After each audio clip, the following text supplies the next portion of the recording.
Ayan, may nabili ako nung isang araw na kotse na halagang 50,000 pesos. May papakita ko sa inyo para din malaman ninyo kung sulit ba bumili ng mga ganitong project or bibili kayo na mas mataas na medyo maayos na. So para sa akin, advice ko sa inyo kung mag-umpisa kayo mag-project car ng mga lumang sasakyan, kung ang comparison ninyo ay mayroong mas maayos na sa halagang mga 20 o 30,000 ang difference, doon na kayo. Kasi ito yung mga example na mga pwede ninyong gastusin base sa experience ko at base rito sa actual unit na papakita ko sa inyo. Teka. Yan. So ito yung nabili ko, Toyota Corolla GLI. Ito ay 1.6 EFI ang makina nito. Double overhead cam, 16 valves, power window, power steering, central lock, power yung side mirrors. So ayan, makita nyo naman ang body. So hindi body ang tinignan ko rito. Wala naman tayong ano sa body nito kasi hindi naman natin siya gagawin project car. So nire-retoke, kita nyo naman, inisprayan. Hindi man lang minasilyahan.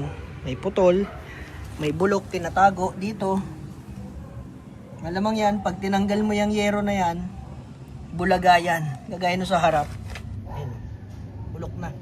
Running board. Yan. So ayan, issue. So body. Sa madaling salita, for repaint at body repair. Iba kasi yung presyo ng repair, iba yung presyo ng repaint. Yung repair, latero. Yung repaint, pintor. So magkaiba yon, magkaiba labor nun, magkaiba talent fee. So ayan, pero ang nagustuhan ko rito, at yun lang naman din ang dahilan kung ba't ko siya kinuha. Makina, one click, walang usok, walang talsik. Sa transmission, maganda mag-shift, smooth, walang kaldag. Maganda naman yung kickdown. So, okay tayo sa engine, okay sa transmission. Dun pa lang, okay na. Aircon, pangatlo.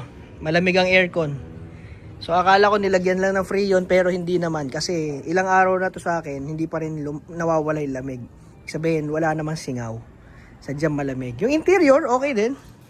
So, yung taillight niya, white at red, na orig. Yan, o, Koito. Original naman siya. Mukhang nakahoy na yung ibang parts eh. Oh. Tignan mo. Nakuha na yung emblem. Dito, nakuha na. So, ito, orig. Pero, wala na. Wasak na. So, ayan. Wala na rin siyang cover sa gas tank. So, ito lang naman yan. Madali naman kuha na sa katayan. Pero, hindi na para buuin natin siya eh. Walang kalampag. Yun ang isa ko pa nagustuhan dito. Wala siyang lagoto. Kahit idaan mo siya sa lubak, wala. Smooth. Ganda ng suspension. Ayan, gumagana yung mga power windows. Yung lock, hindi na. So, ito ay brown. Ibang version galing tong sidings na to. Hindi kagaya nun, gray. Dapat gray. So, ito brown. Ayan. So, ibang version. So, ayan. Gray kasi interior nito eh. Ayan, gray. Diba? Ito. So, ito ay galing sa ibang version ng sasakyan. Kulay brown siya. Yan. Anyway, wala naman tayong problema dyan. Ang makina, okay. Gaya na sinabi ko sa inyo. Busina. Nakabusina din. External. Temperature gauge, tsaka voltmeter. Kasi yung temp gauge na, ayun o. Kahit malamig na malamig, nasa gitna. So, wala. Sablay. Automatic. Ayan, issue. Ito, center. Pero maganda yung upuan ha, in fairness ha. O, tignan nyo. Diba? Sa likod. Maayos yung seats. Ceiling, maayos din. Wala nang, ayun, may ilaw pa oh. Wala nang sun visor. Mukhang nakuha na. Pero naiwan to. Ito, naka rear view na wide. So, start tayo. Ito lang naman ang binili ko rito sa totoo lang eh. Engine, tsaka transmission. Dahil, meron akong binabalak. Pero, hindi ko pa alam kung anong gagawin ko, kung itutuloy o hindi, kung posible or hindi. Basta yun yung naging dahilan kung ba't ko lang to kinuha. Tsaka yung papel, kompleto. Pinarehistro ko na rin to kahapon. So, rehistrado, may aircon, all power, automatic, okay. Makina, okay. Hindi naman tumitirik, hindi nag-overheat. So, pwede mo nga siya gamitin daily kung gusto mo eh. Unting ayos lang sa engine, himas lang.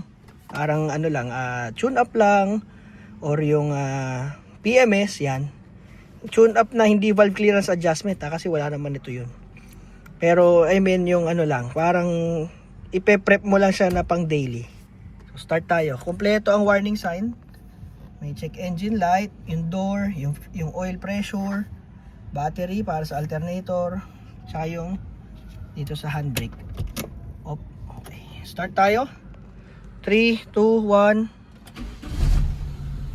One click. So hindi gumagana yung RPM. Madalas sakit ng big body. RPM tsaka yung tachometer tsaka speedometer. Hindi gumagana. So madalas yan sa big body. Good charging. Kung makikita nyo 13.9. Okay siya. Cold start yan. Medyo mababa lang yung minor. Kaya yung idle up hindi siya gumagana eh. Pag in-aircon mo, bumabagsak yung minor. Kaya bumabagsak din yung charging. Kasi bumabagal yung ikot. Pero yan, minor yan, walang tapak. Good alternator. So yan, aircon, okay tayo. Sorry, nakailang ulit na. Sige, buksan natin yung makina. Pakita ko lang sa inyo. Brakes, okay din. Maganda rin ang brakes. So, headlights niya, urig kaya lang, may moisture. Bago radiator. Kita nyo naman, maputing maputi. So, ayan, bago yung radiator niya.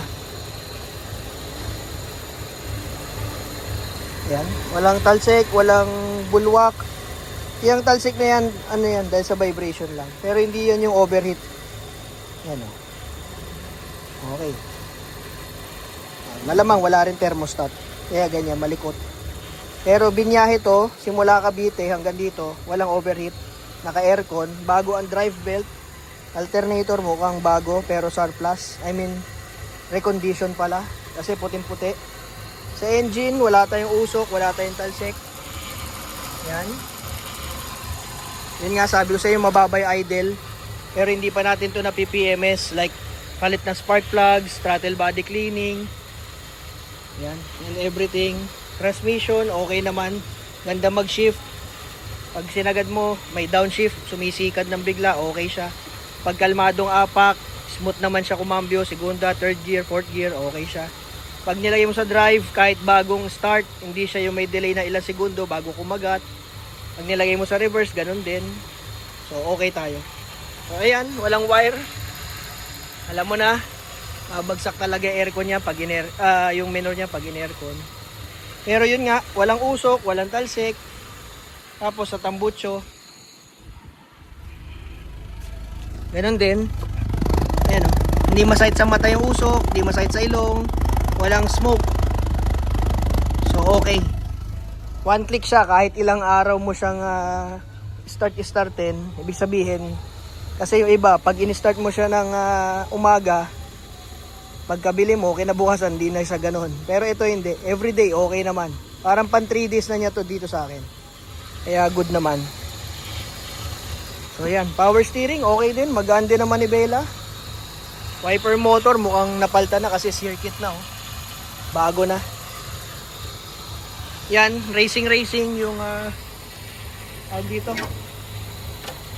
Yung wiper niya, racing. Kasi nandoon sa gitna.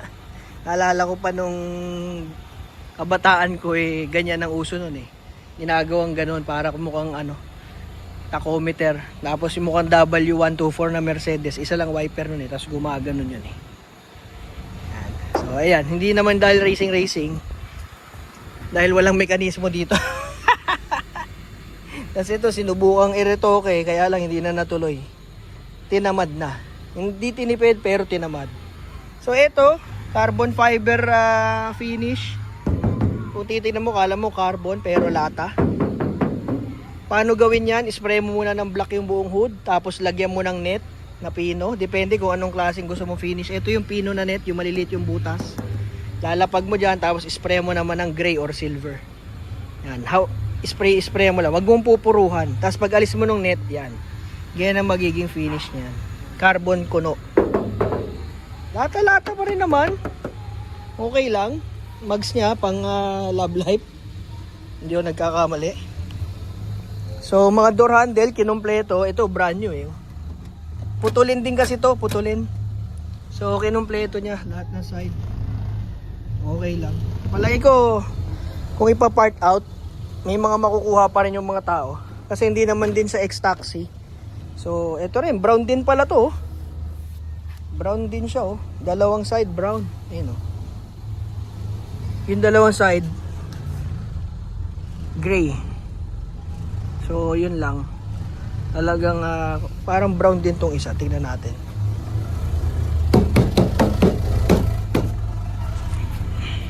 Nabubuksan naman kahit putol. Ay. Bakit ganun? Baka nakaputol sa loob. Ayun. Yan na, bumukas na. 50 mil, wag ka na masyadong maghanap. Brown din to. So brown sidings tatlo. Ito ba? Oo, gray nga ito. Parang brown din ah. Sorry ah. Naano ako sa kulay eh. Na color blind ako. Brown nga yung sidings. 4. Bahala ka dyan, black o brown. Wala namang value. Naka Tasmania na ano, na dito tapakan. Tawag mo rito guys. Mating yan. So ayan siya. So sa totoo lang, may plano tayo dito. Pero hindi ko pa muna ngayon masabi. Pero hindi na para i-restore. Sabi ko nga sa inyo, kung bibili kayo, 50 mil, sa 70, sa 80, meron ng mas matino dito. Yun na lang ang bilhin nyo. Kasi rehistro pa lang, magkano na. Diba? Tapos, pintura. Ang disenteng pintura, nasa mga 35 at least ha. At least lang ha. Pero pag lateruhin, ibang usapan pa yun. Kulang ang 50, 60 mo. Pag lalateruhin mo talaga, tanggal windshield, diba?